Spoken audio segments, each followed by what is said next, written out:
Hola a todos y todas, bienvenidos a un nuevo estudio bíblico. El día de hoy continuamos estudiando el libro de Mateo, el capítulo 9 del versículo 9 al 13. Y como siempre, tengo que decir gracias a Dios por su palabra, porque llega en el momento en el que más lo necesito, porque he estado luchando con pensamientos como: Dios, es suficiente lo que hago para que me utilices, Dios, ya puedes llamarme. He tenido muchas ganas de servir a Dios y seguirle.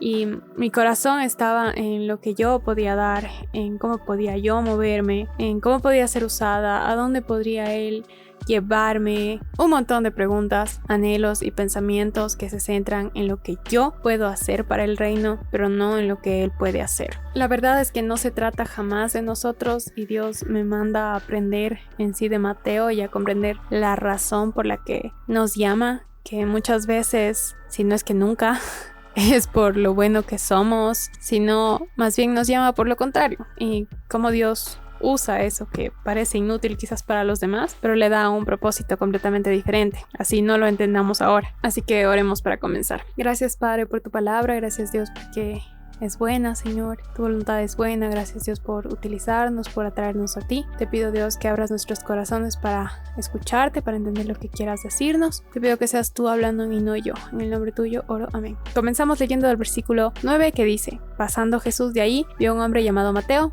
que estaba sentado al banco de los tributos públicos, y le dijo: sígueme, y se levantó y le siguió. En estos tiempos, los impuestos de la cultura judía eran altos. Esas personas eran vistas con desagrado. Algunos se enriquecían porque cobraban en exceso y se quedaban con el resto del dinero. Y en ese trabajo, cumpliendo esa labor, Dios lo miró y lo trajo para darle un mejor trabajo, digamos, para el reino. Y esto me hizo pensar en cómo no importa en lo que estés haciendo en este momento, Dios puede llamarte justo ahí donde estás. No porque eres digno, no porque te lo ganaste con tu buen comportamiento, o porque estás preparado ya para servir con todos los cursos que hayas hecho.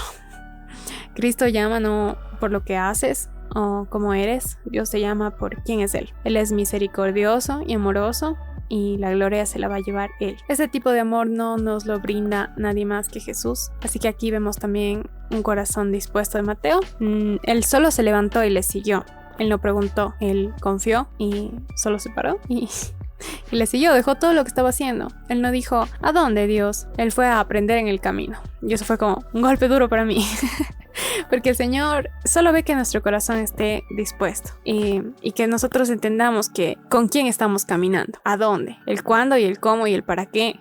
Y otras preguntas no deben estar tanto en nosotros, no debe ser ese el centro. No hay que cuestionar a Dios, porque Él verá lo que está haciendo con nosotros, y Él es bueno y su voluntad siempre va a ser buena con nosotros. Mateo dejó todo, su trabajo, su estabilidad económica, y a pesar del odio que pudo recibir de otros judíos y personas que cuestionaran su decisión, como por ejemplo los romanos, Mateo solo lo siguió. Sus compañeros de trabajo quizás le dijeron como: ¿qué haces? Pero él solo le siguió. ¿Y cuántos de nosotros estamos dispuestos en realidad a hacer eso? A dejarlo todo, a arriesgarnos a recibir preguntas y quizás insultos de personas que nos digan que no somos dignos. La verdad es que para todas esas preguntas solo Cristo es la respuesta, porque solo con Cristo se puede ir confiados en el camino, entendiendo que no, es verdad, no somos dignos, pero es Cristo el que nos da las tareas y nosotros solo respondemos en obediencia y lo seguimos. Vamos a terminar con los versículos 10 al 13, que dice: y aconteció que estando él sentado a la mesa en la casa, he aquí que muchos publicanos y pecadores que habían venido se sentaron juntamente a la mesa con Jesús y sus discípulos. Cuando vieron esto, los fariseos dijeron a los discípulos: ¿por qué come vuestro maestro con los publicanos y pecadores? Al oír esto, Jesús les dijo: los sanos no tienen necesidad de médico, sino los enfermos. Id pues y aprended lo que significa misericordia quiero y no sacrificio, porque no he venido a llamar a justos, sino a pecadores al arrepentimiento. Hay mucho que aprender en estos versículos, y es que lo primero que puedo decir es que cuando Dios nos elige, también muestra a los demás que pueden también acercarse a Cristo. Publicanos y pecadores sintieron que podían sentarse, sabían que no eran dignos, pero veían cómo Jesús no alejaba a las personas. Trajo también a Mateo. Sabían que Jesús les daba solo un lugar más en la mesa. Y esto es bonito, porque nuestra vida debe estar abierta a los demás, a compartirles de Jesús. No debemos ver a los demás como menos, sino entender que por lo insuficientes que somos, los demás también pueden acercarse. Nosotros solo somos un ejemplo de la misericordia de Dios. Cristo compartiendo con nosotros solo es un regalo, y es un regalo que se puede compartir con otros. No es algo que sea VIP, accesible solo con invitación para ciertas personas. Es una mesa abierta para todos. Y Mateo dejó su trabajo, pero no a las personas que conocía. Como vemos aquí, estaban invitados. Podían entrar y sentarse con Jesús. Podían acercarse a Él. El espacio en el que estás es solo una oportunidad para abrir las puertas de tu casa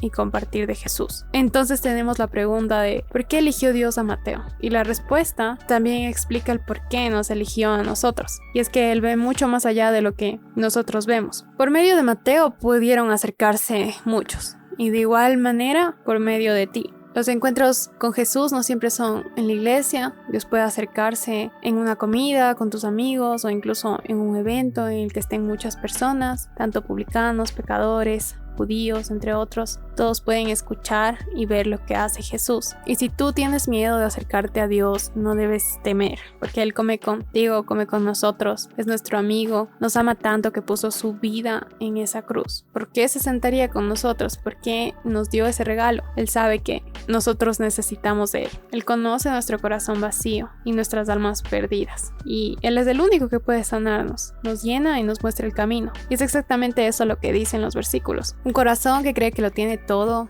que solo depende de sí mismo, no va a ver a Jesús, porque cree que no le necesita. Los que creen que no necesitan de Cristo creen que están sanos, como dice esos versículos. Cristo vino por los que aceptan que están muertos, están enfermos en pecado y necesitan ser lavados por su sangre. ¿Por qué nosotros? ¿O por qué ellos son llamados? Es que no se trata de lo que hacemos o de lo que hacen los demás. Se trata de quién es Él. Es lo que nos hace falta. Los fariseos preguntaban lo que no tenía lógica para ellos. Ellos quizás se sentían dignos porque cumplían con la ley, o eso trataban, pero en realidad nunca entendieron las escrituras. Solo mostraban con sus obras lo dignos que se sentían y cercanos a Dios. Y en estos versículos vemos que Jesús les manda a aprender.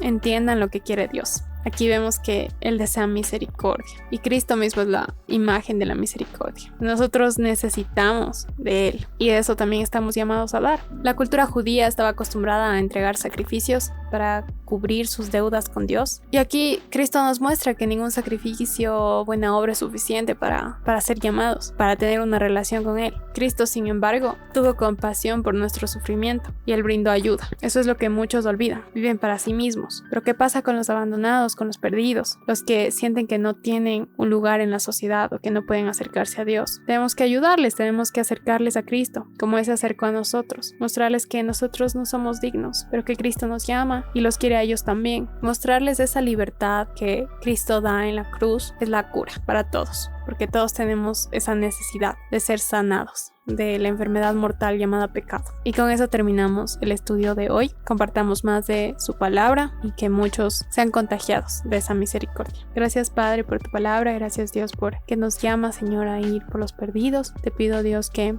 pongas en nosotros ese corazón, que seas tú, Padre, hablando a través de nosotros. Úsanos, Dios, porque nosotros no somos dignos, Señor. Que muchas personas sean salvas. En el nombre de